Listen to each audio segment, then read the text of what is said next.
Hey movie lovers, welcome back to the channel. Today we're diving deep into a classic that has chilled audiences to the bone for decades. I am talking about John Carpenter's 1982 horror masterpiece, The Thing. So, grab your popcorn, make sure you're bundled up, and let's dissect what makes this film so iconic. Released in 1982, The Thing was directed by John Carpenter, who's known for his work in the horror genre, as we all know, Halloween. The film follows a group of American researchers in Antarctica who encounter an alien life form that can imitate any living being. Sounds intriguing, right? Well, initially, the film was actually met with mixed reviews, and it really struggled at the box office because it was overshadowed by E.T., which was released just weeks beforehand. Yet, over time, it has had a massive cult following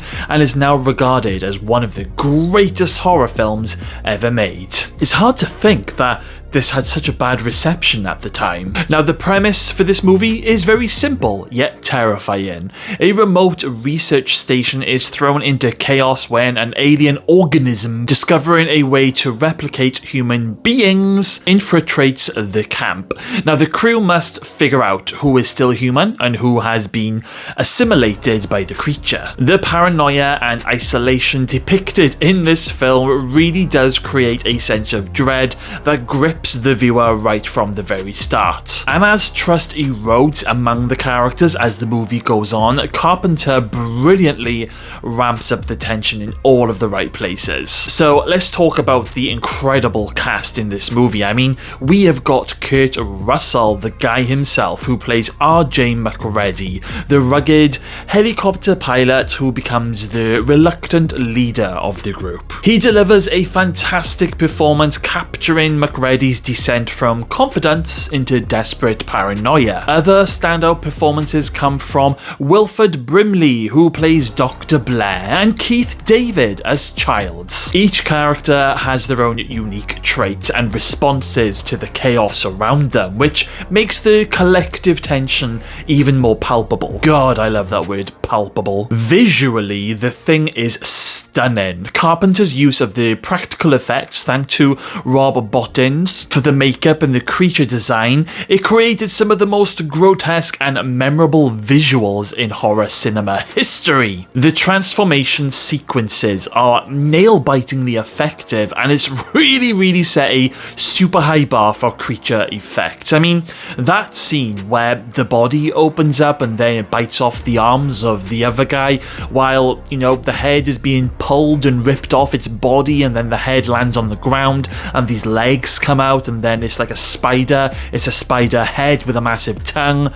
What the hell? Like, who even comes up with this? It's bloody brilliant. And let's not forget the score. I mean, Carpenter himself composed a haunting synth score that elevates the atmosphere of dread, keeping audiences on the edge of their seats. And as we all know, Carpenter is brilliant at, creating these masterful pieces for horror movies. Beyond the surface, The Thing dives into deep themes of trust, paranoia, and survival. Some argue that it does actually reflect Cold War sentiments with its themes of infiltration and betrayal. Now, the film's ambiguous ending does leave viewers questioning, like, who or if anyone has actually survived and become unscathed. I mean, is McReady a thing? Is he one of the monsters? I mean, this layer of complexity is what keeps audiences debating long after the credits roll. And even to this very day, guys, there are people